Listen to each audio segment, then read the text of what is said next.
Thresh or a Pillar, and then the damage output, the follow-up stuns is really scary for KT, whereas Kennen is not going to be in the front line. He's going to flank and look for big stuns. The Gangplank going to be the counter response here, and this is a matchup that you can snowball, actually, with Twisted Fate's help. If you actually continue to commit your resources to the top side of the map between the Twisted Fate and the Trundle, it's very difficult for Kennen to actually have a stable laning phase there. You're always going to be under threat, so you really have to, as Dread, be aware of where the enemy jungle is, communicate that to Keen, and also probably spend a lot of time hovering the top side of the map just in case those ganks go through. Because if Gangplank gets an early lead with this composition that scales so well for KT Rolster, Afrika are going to have a hard time later on. Absolutely. Jinx and GP are going to really enjoy their time on the Rift if they get enough of it. As a couple of bows, and we're going to get into this game in just a moment. Again, there is a lot on the line as we're going to take another look at the comps here. This one for Afrika. The blind pick for Keen is Kennen after all this.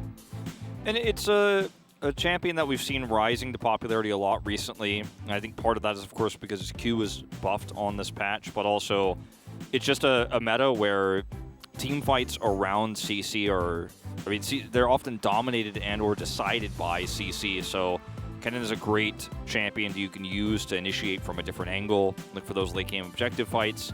But this composition does very well later on, and if you can get an early lead too in the top side of the map with UCAL's help, I really like KT's draft. It's going to be about the execution, but the potential is so high. Absolutely. This is going to be a pretty fun one. Yeah. I feel like our music is having a little bit of trouble. Yeah, it's struggling a little We're bit. trudging along here. Ooh. They're up against a Braum, remember? But Doran is not going to mess around with that. Airy Cannon, by the way, really trying to put the pressure on. He did not see the rest of the team. Okay, he has now. Let's see. Nope. No follow-up. Just going to be that. Allows Zeus to get the free ward over the wall here on blue side red buff. So ends up being way more valuable here for KT because Doran does not walk face first into the enemy team. This is going to be an exciting one because for Afrika, this matters a lot, and they really want to 2-0 this. That's what's going to give them their best opportunity in this last series to actually jump forth. It's still not in their control, relies on Genji losing as well, and then they have to succeed in a tiebreaker. So there's a lot going on, but it's so important for them, and for KT Rolster... Lands. Yeah. Okay. For Just one Teemo away. That's unfortunate. Yeah. For KT here, though, you do end up, having an opportunity to really have a great closeout to your season, prove that your win over Live Sandbox wasn't a fluke, and that, this team is still a strong team in its own right. It's not a playoffs team, but it's a really cool comp. Like, I feel like UCAL has his potential redemption in this best of 3 to a certain extent. You get to close the season out with a big bang, potentially. It's kind of cool. If UCAL wasn't here, I feel like I'd feel very differently about this series, but because he's here, it adds a little bit of extra flair to what is... Bit of spice. Yeah, it's what was otherwise just kind of a Afrika-dominant best of 3 where it matters only for them. Yeah.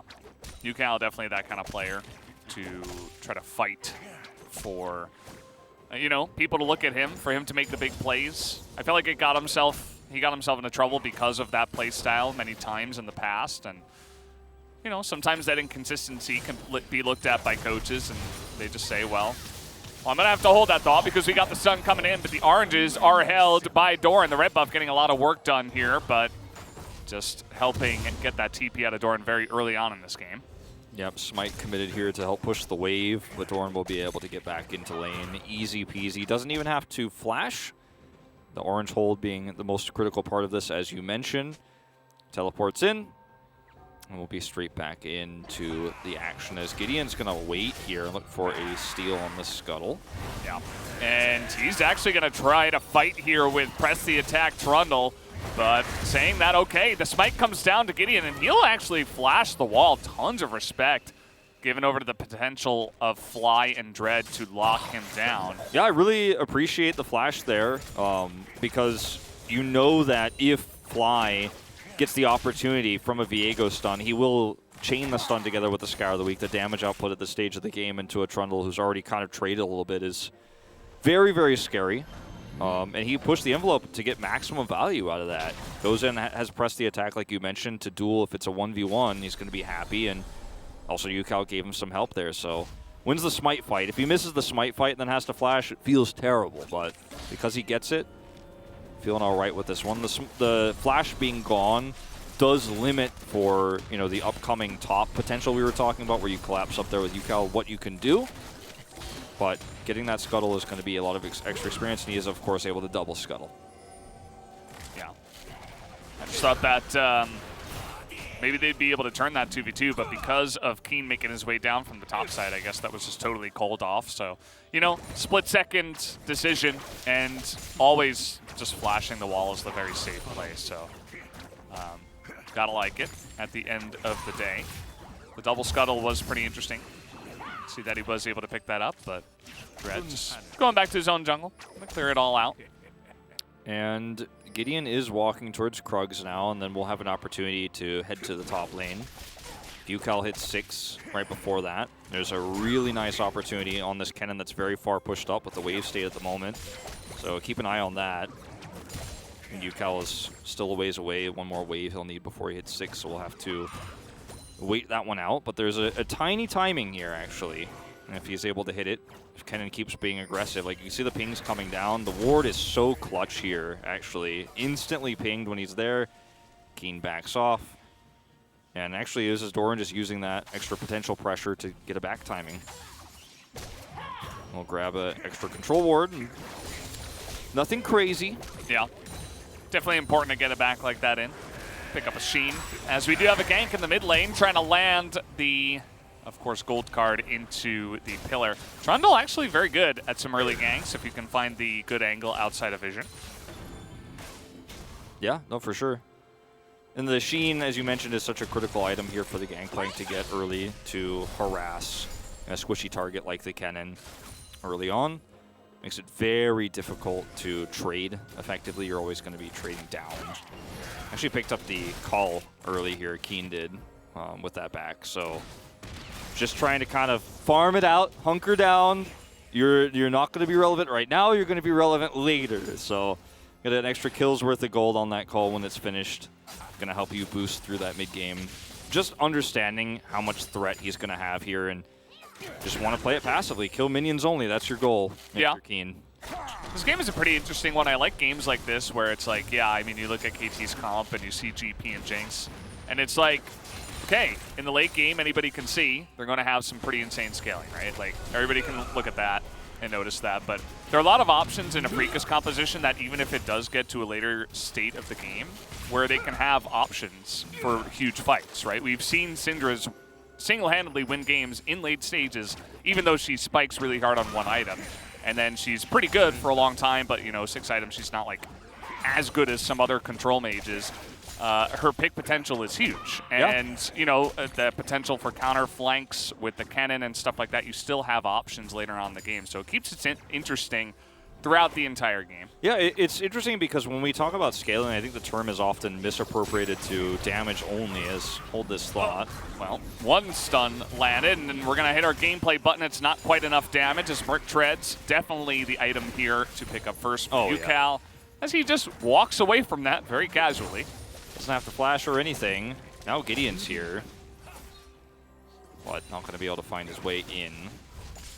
But yeah, maybe going back to the same argument you were talking about, I think people sometimes misappropriate, you know, like the idea of scaling with only damage instead of what the purpose of a champion in the late game can be. And Syndra and Kennen both are extremely good at setting up team fights, and that sometimes is why they scale well. Not because their damage output is insane, not because they just auto attack people and health bars disappear, like something like a Jinx will do. So Gideon really trying to force this here, but I think the risk is just too high. Keen, of course, does have his ultimate now. Ram is here as well. Now the collapse comes in from TF. Teleport on the top side, but it's a little bit too little too late from Afrika. That's one kill. Lehens burns down, and there's a lot of damage coming out from Fly. Maybe not nearly enough, as he's only able to chunk down Doran a little bit, and that is a massive play from KT and Afrika. They were looking for that fight. Yeah, Afrika just didn't realize how many members of KT were going to show up here, and yes, a lot of summoners were used. On KT's side, Zeus had to use both of his, UCal teleporting, but this ends up being worth it because they end up just barely getting the win there in the beginning of the fight, and then it snowballs into a further lead. They get 2 kills and the Rift Herald. The timing of this exchange is so good, and for the same reasons I was worried for Gideon there, Afrika were looking at this going like, I think this is a good fight for us. Like, let's go in, because the vision they had made it look like they had the advantage, but they in fact did not. It's a really big roam up from Zeus, and obviously the bottom side of Leo down here not able to really help out. And watch the replay of how that kind of goes down, because Keen is in a position where he can go in, but then he's instantly like, ooh, this is not it. Like, I'm outnumbered, I'm outgunned, and it's still the early game, so yeah. And watch this happen. Like, Gideon is here, and Keen's like, okay, with Braum here, it's 3v1, and Doran won't be here in time, but UCal's already here. Like, he comes in instantly, and you're just completely outnumbered now because Leo didn't come. And, Jinx is at the bottom of the side of the map, but it's the fast rotation from UCal. And Canabrush just so strong at this stage in the game, too. Yeah. Slicing Maelstrom only hitting one person. Like, Keen just felt like Afrika were really trying to force that one, and it did not work out. You got to know that the TF is going to be there before the teleporting Syndra, right? Like, yeah. It's just the way that's going to work out. And so it was 4v3 for a lot of that, and the Pillar doing a nice amount of work as well to secure that nice follow-up from Zeus. And now, I mean, KT, that's a really nice couple of kills that they pick up. They get a really big objective early on in this game. No dragons have been taken either. It's the one bit of action we've had in the game, but it's a huge one in favor of KT. It's just going to give him this huge gold swing. The kills alone are nice, first blood, but the Rift Herald is going to be the cherry on top here. Is Afrika posture around a Drake, but this is not a fight where you're favored, actually, necessarily. It's a very scrappy fight. Doran is about to have his cannon barrage. He does not, but he does have teleport, so he can be here at a moment's notice. There's not really any flank wards for the cannon, so if Keen wants to get something done without flash, as they're looking for a pick onto Fly first, even the subjugate coming in, and the flash chop in one auto is enough to just smack the Syndra down. And you thought you were going to fight over that Drake now. I mean, KT don't even have to go for the Drake. They have so much control, they can just take the mid-turret, potentially. Yeah, that is exactly what they're looking for. They've got a full wave of minions here, too. This is going to force both Lehens and Dread to show up. And even Leo rotated up, which means that, 5Kid can just farm freely down here and push that wave in. And that means guaranteed prio on bottom and mid. So you get a ton of plates on that mid turret. You force a support to rotate mid, and you're going to get the dragon. And all the while, this is just a farm fest. I don't know about this one, Doran. Keen's trying to get in here. He's trying to win it for his team, but maybe it was a big bait all along as UCal's here again. Perfect timing. Picks up his 3rd kill. And Doran says, thank you very much for the help. I mean, even I was baited by that. I'm like, well, you don't win this fight, 1v1, but it was never a 1v1. It's never a 1v1 when the Twisted Fate is involved. And, normally in situations like the one I was talking about before where you have this snowball, Gangplank, and Twisted Fate into the cannon, they're making aggressive plays and even diving sometimes onto the turret. But both of these deaths now for Keen have been because he was baited in. He had an overextension and was punished for it. And this matchup is now going to be so incredibly hard to play. I mean, now the cannon is just really going to struggle to be relevant. Is always going to be under kill pressure. And that's terrifying. UCal 3 kills, as you mentioned, is a real strong force in this game.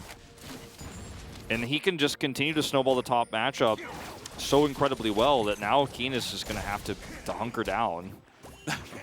I mean, I said that before, but now it's like real.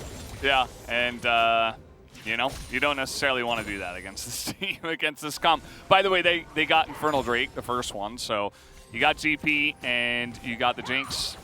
All the scaling over here, they're going to be in a fantastic spot. And some of those later game options where you get big picks or big flanks from the Kennen or Syndra, those begin to lose a lot of value if you fall this far behind. And we're getting to that stage. I feel like Dread, you know, he's in a pretty good spot. He's farming very well. He doesn't have any kills. He hasn't been part of any of the action, really.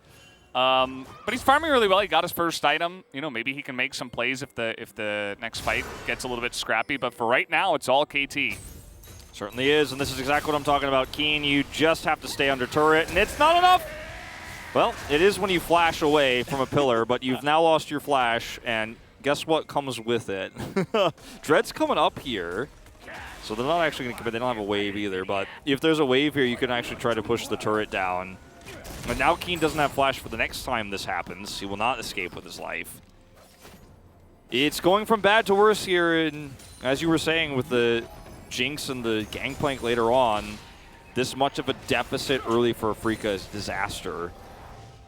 Because the big win conditions for KT are already starting to become threats here pre-20 minutes. Yeah.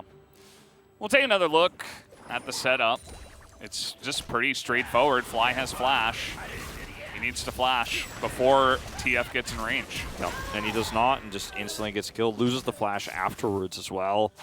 Feels like every time I sing Fly's praises, this starts to happen. As this was the big bait play where Keen does commit his ultimate, and then the cannon barrage comes through, and you see Doran's health bar is almost 0, and then Yukal shows up.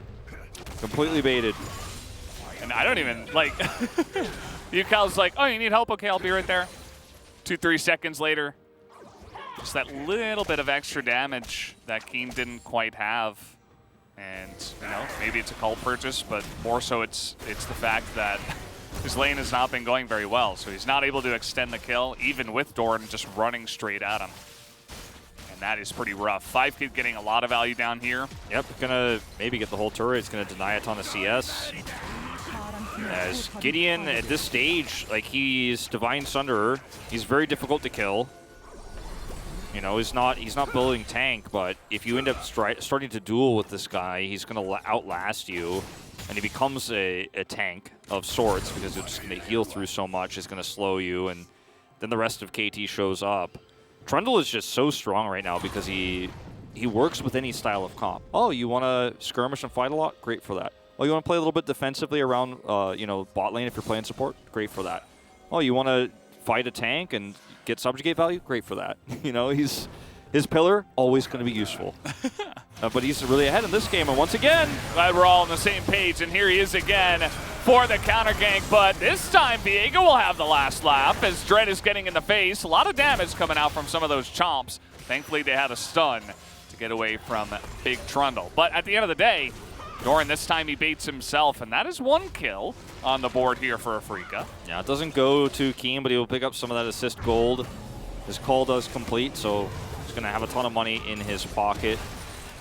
This is really a really nice turnaround for Afrika in some ways, but again, in others, the timing of this doesn't work out for a big objective to be taken.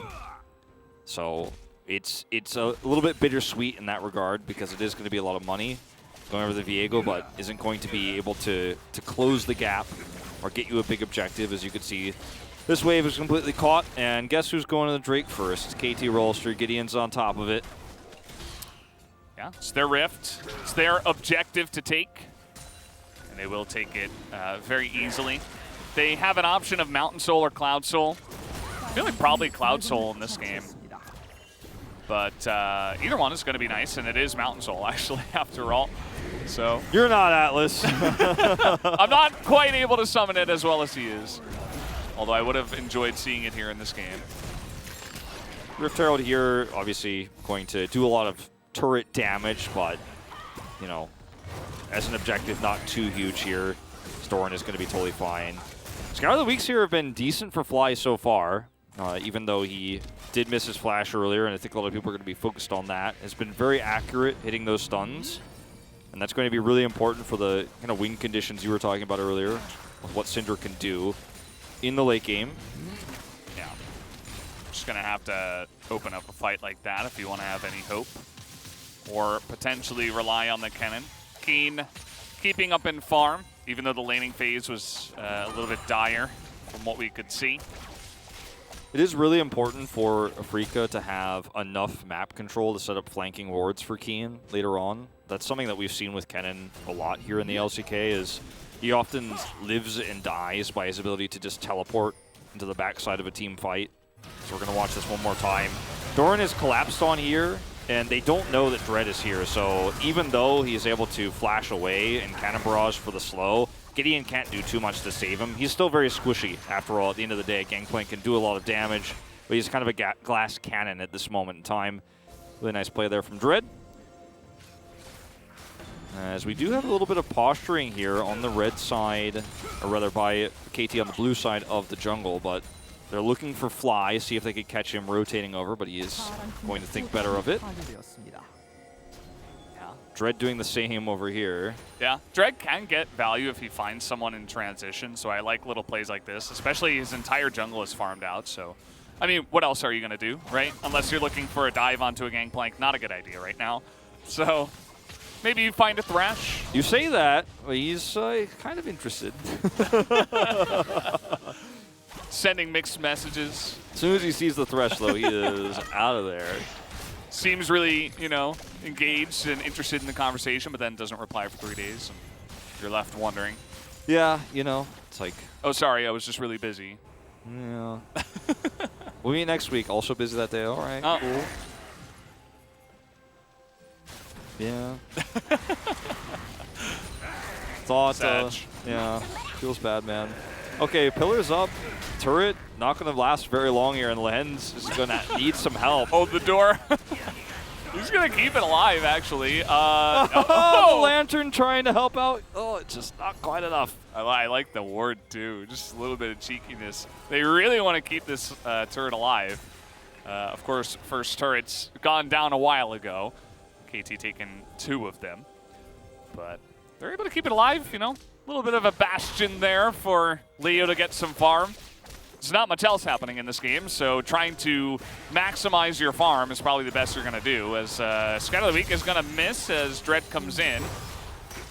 And UCal kind of just laughs at him. They don't know where Thresh, they don't know where any of the champions really of KT are. Like, they don't know where Gideon is, they don't know where Zeus is, so that's why the chase isn't really committed to there. Turret's still alive on the top side of the map, so. And that last bastion you talked about is now going to fall. Here in the mid lane, bought a little bit of time, but aren't able to hold on to that one after they committed to the top side play there. And you can see Kennen is starting to get some items online, does have his rocket belt, the Oblivion Orb is ready. He's got a stopwatch, which is critical for this upcoming Drake fight. This one is going to be soul point for KT, so as Afrika, you really want to stop this one so you have a lot more potential in those last ones to kind of take fights on your terms or ignore the fight. But he is going to once again rely so much on his engage angle. So right now for Afrika, not a whole lot of wards. There's one on the left side of the Drake pit, but there's no deep wards to the red side of the map. There's no ward on the bottom brush to flank from there either. So this is going to be an awkward one for Keen to actually maelstrom into. Absolutely. And this is what happens when you get behind with a comp like this, right? You don't have a lot of hard engage, so you need flank angles. But when you get behind, you don't have deep vision, so you don't get flank angles. Yeah, exactly. It's like, what do I do? I hope Fly is able to hit some Scout of the Weeks. And then even then, it's got to be on the right target, and you have to have Flash available on Keen. He does have that. This is their one-item spike. This is their 1-2-item spike. This is where Afrika want to fight. Yeah. But it's hard because of the current game state. The 2 wards there are a place where Keen can teleport, but it's going to be in the middle of the fight. That's not where you want to be. He's actually slowly walking down right now, but that might be too little too late. Yeah. And they're clearing those wards. I just have to teleport to the left. Yeah, it's going to be so awkward for him. He's starting to show up now, but again, so obvious the angle he's going to take. It's really easy to outplay this as KT. Oh, that is gigantic! What was that? That was a crazy Scout of the Week. But at the end of the day, Cannon Barrage is stronger, apparently. Does insane damage. Fly really set up those orbs perfectly. Basically hit everybody, and now immediately KT are like, whoa, okay, I had a plan, but then I got punched in the face. And here's the teleport back in from Fly.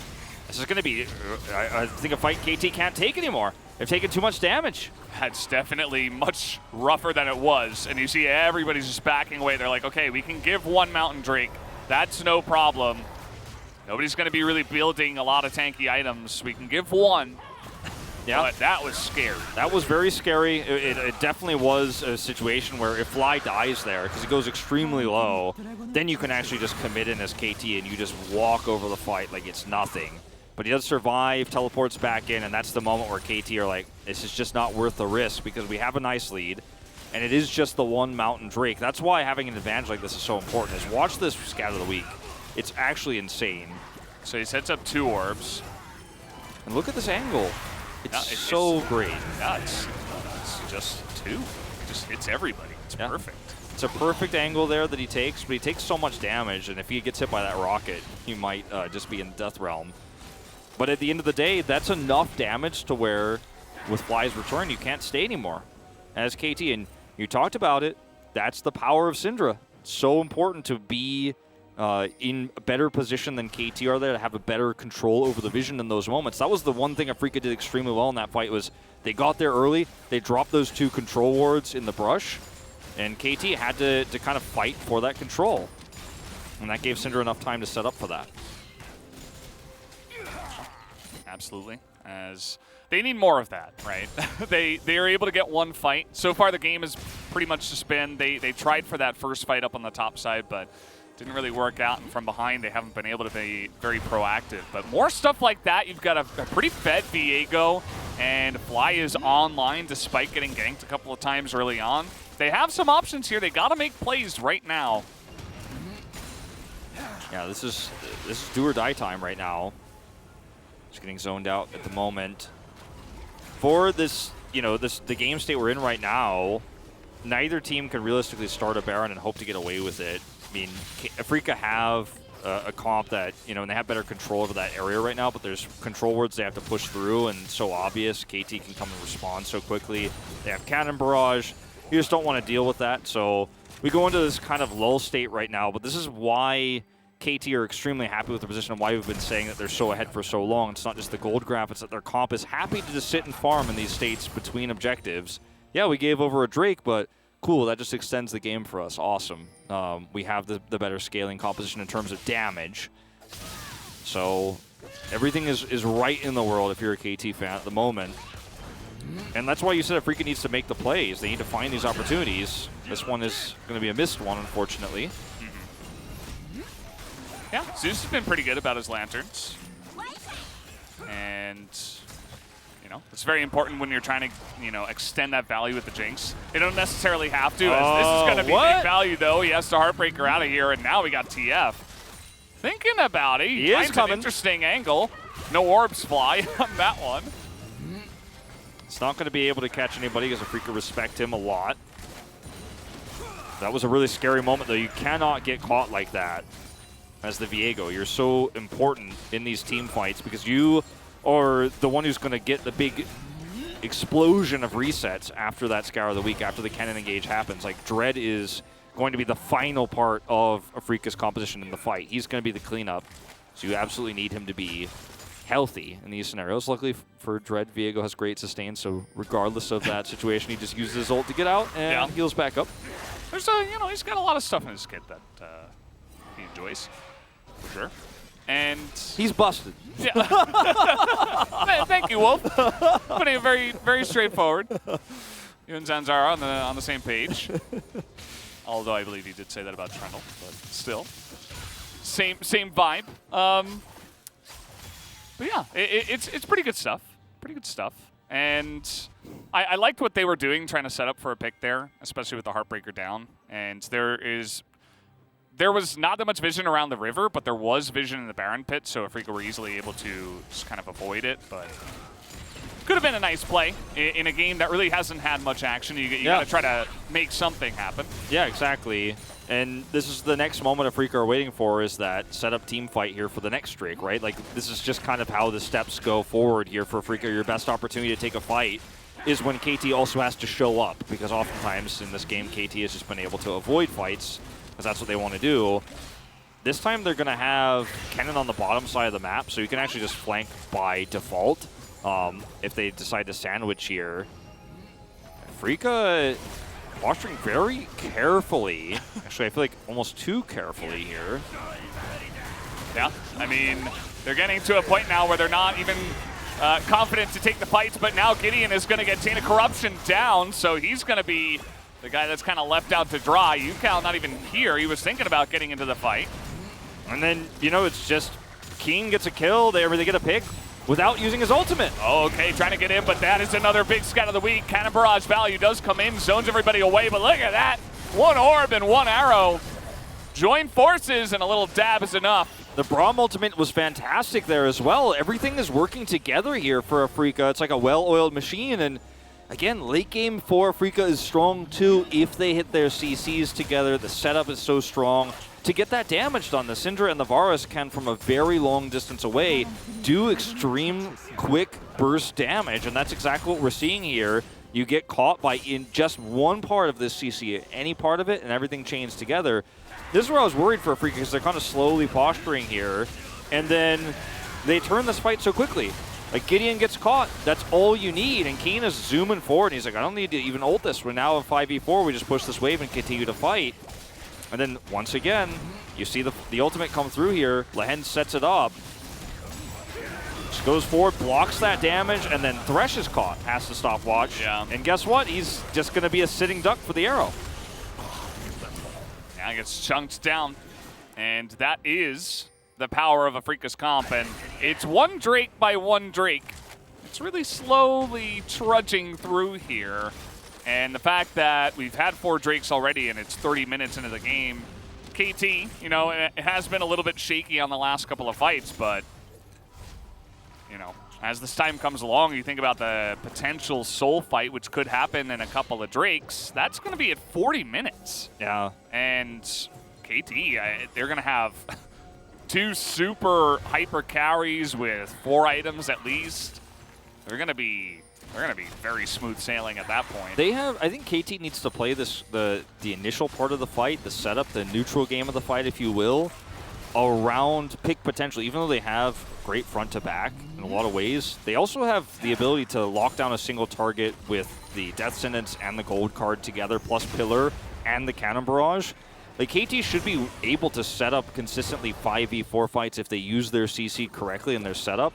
But if they are a little bit disjointed, as we're seeing, one member by one member going in, like Gideon went in first, was caught, then Zeus is out of position trying to set up for that CC, then Afrika gets these really, really easy fights because they just blow somebody up.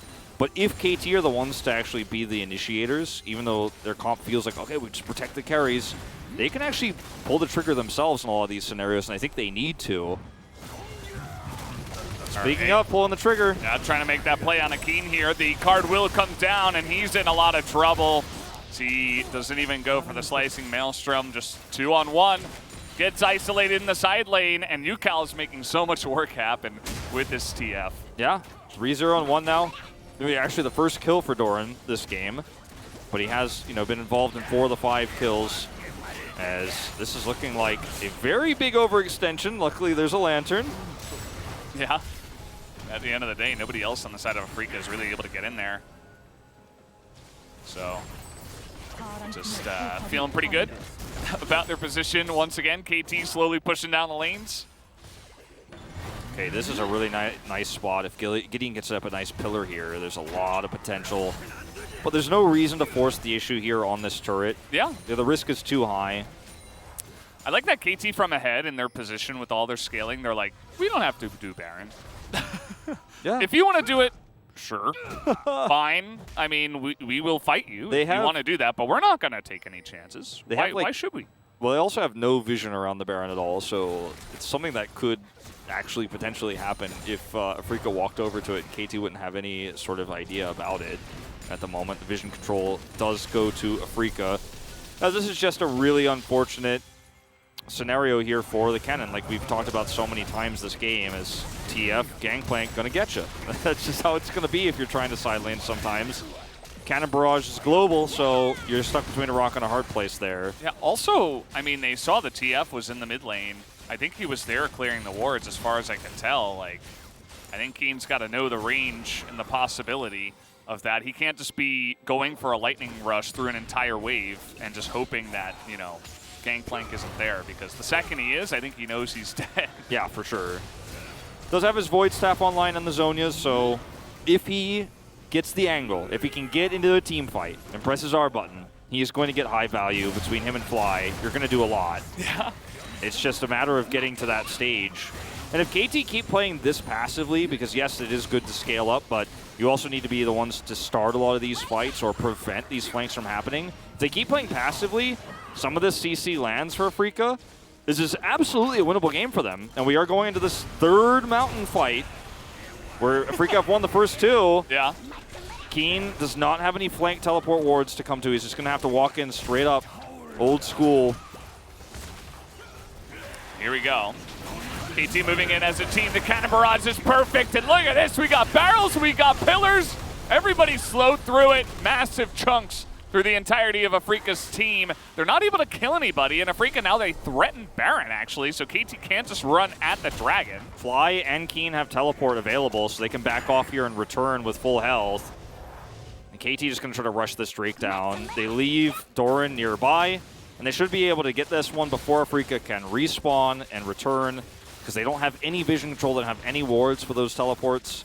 And you can see Fly is already just heading top. And this is going to be a free objective going over. I appreciate Afrika using the fact that a lot of that engage was used, the cannon barrage in particular, to threaten the Baron for a second and then back off. But at the end of the day, KT still have ultimate control over the map. And so now they're on, finally, that Mountain Soul point. Is, again, KT no vision around this. Gideon's coming in, though. Should be a couple of wards. Put a ward in the Baron pit. There you go. And it might be a little bit late now as we have teleports coming in, but the damage is here. It's so late in the game, but the steal is there from Gideon and the easy lantern out. Nothing's going right for Afrika. KT are dominating them here as here we go. Now something's going as the exhaust comes in. But is it enough to stop it? I don't think so. They're going to wipe down everybody on the side of KT. They all funneled straight into Kennen. And it was their doom at the end of the day. And finally, Keen gets value in this team fight. If you end up going into a choke point like that against this Kennen, who does have items online, does have Azonias, it's going to be a bad time. And yeah, you get the Baron steal, but now it's only on to UCal, who looks like he will just barely escape here. But it is going to be a very negative Baron power play, so much so that it might even be inhibitor turrets that go down here for Afrika during their Baron. There's just nothing you can do. Are they going to push this? I think this is about as deep as you can go with respawns coming through here. They might be able to get the inhibitor. It's going to be close. And I think, actually, yeah. Unfortunately, it's only Zeus who comes up here. He's the next respawn, and you do get away with it. And this is now, for Afrika, you have map control, which you shouldn't have. You lost Baron. But KT Rolster here, it was a really nice steal between the rocket and the smite there. They time it correctly. It's called out, so Gideon has the smite ready. And then the Death Sense misses, and UCal's way out of position. And then suddenly, in this choke point, watch Keen go. 야, 이거 오른쪽 들어오면서 볼게 한번. 야, 이거 오른쪽 볼게. He's like, I'm looking at the right, I'm going right, and he goes in. And just presses his Zonias, and he's like, I'm immortal. You guys can't kill me. I've done the whole team fight by pressing one button because they chased into the choke point. Yeah. That's not what he said, but that's what I'm saying about that team fight. Yeah. And, you know, when I was watching the champions, I'm like, oh, man, they just feel real bad. They got their Baron stolen away. Everybody's just on the retreat, trying to lose as little as possible. But actually, Keen, the entire time, you could hear. He was like, no, let's look for this. Let's look for this play. Like, I'm going in on the right. Let's, you know, let's go for it. So, Keen making the call. And his team was able to follow up pretty nicely. Yeah. And so this Baron buff is not a success for KT Rolster, unfortunately. Even though the steal was really awesome to watch. But this didn't have to happen. Like, we didn't even have to have this crazy steal attempt scenario where we chase if there was just vision there. They just didn't have it. They responded so slowly. That's why I pointed out moments before, but it finally became an issue when Afrika was like, I don't think they have any vision in there. We still have control word control. Yeah. And it's a brilliant macro play from Afrika there. And then even though they get stolen away, they still turn the fight because KT make another mistake. Yeah. As you mentioned, I think KT needs to be accountable for that. They even have TF on their team, right? So, like, there's not really much of an excuse. Yeah. There were options. It was just the ball. They were holding on to it, and then it slipped. Yeah, it slipped out of their hands. It was a little bit, you know, it was a little bit rainy, so it's kind of hard to hold on to that. They were playing outside. they dropped the ball. That's the story of KT though, Valdez, this season. Like there's so much potential in a lot of these games. Like they've had such great early games, you know, where they have a great lead and then it falls apart in the late game, falls apart in the mid game, because they make so many weird mistakes that, again, for the caliber of players we're looking at here, yes, there have been a few rookies rotated in and out, and we've been seeing Gideon and Blank kind of swapping Harp here, you know, with Noah, etc. But when you see what KT is capable of in a lot of the games they played this season, you're like, oh, they should win this 100%. Like, this team is really strong. I mean, I really believed oftentimes. You guys watch the Pogs, you know. But then they do drop the ball, which is so unfortunate. And this may just be another one of those same cases here after such an early lead with a comp that scales so well, giving away free kills.